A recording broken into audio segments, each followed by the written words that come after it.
Here are 5 symptoms of consuming too much sugar that I had to learn the hard way.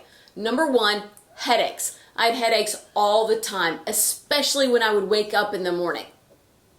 Number 2, numbness and tingling, especially in my extremities.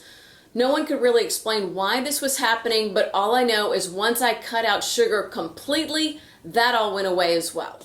Number 3, not sleeping well. I would have sleep disturbances, wake up in the middle of the night, or have so much difficulty getting to sleep at night.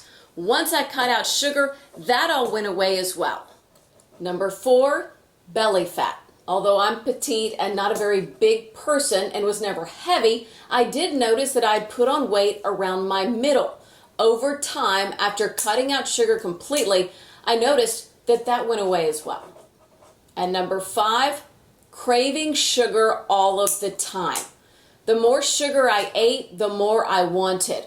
Once I completely removed all sugar, all processed sugar from my diet, those cravings went away. It was pretty remarkable, to the point that even if someone had cake or cookies or candy out, I would pass.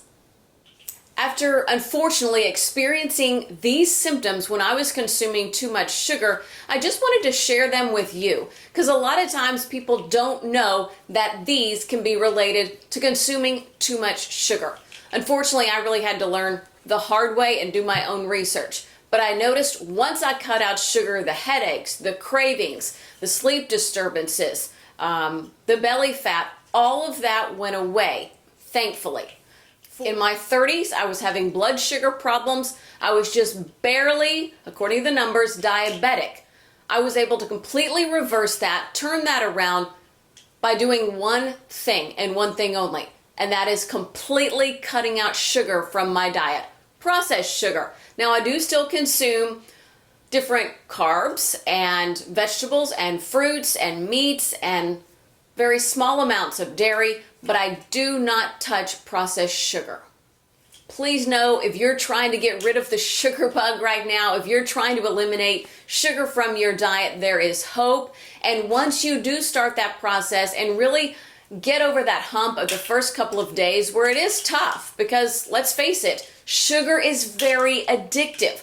But once you get past those first couple of days, it is so much easier. And when you're a week in, a month in, a year in, you will thank yourself for doing this. So often when people tell me that they are in the process of eliminating sugar, the first question they have for me is, what can I have instead? They always want to ask about artificial sweeteners, or is honey okay, or agave.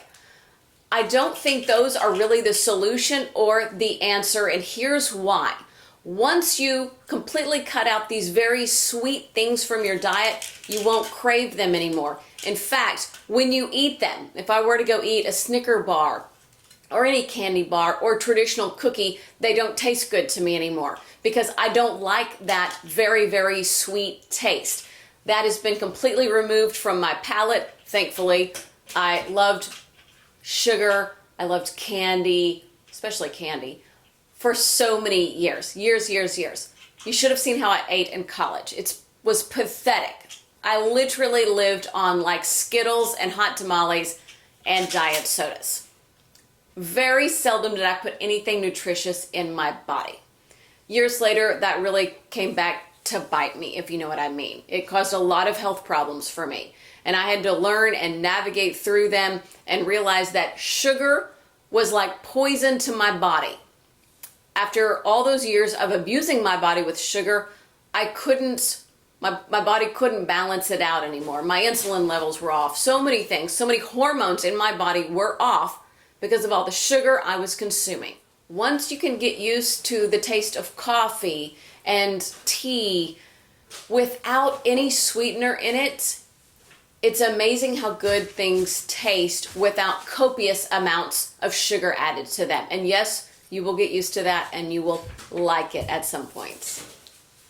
My name is Freeman Roth. I'm a health, wellness, and beauty advocate. I'm a mother of 5. I've struggled with some health problems over the years that I've been able to completely eliminate with diet alone. And I want to inspire you to take a good, hard, honest look at your diet as well. I'm here to help you question what you're putting in your body and on your body and how that affects how you feel.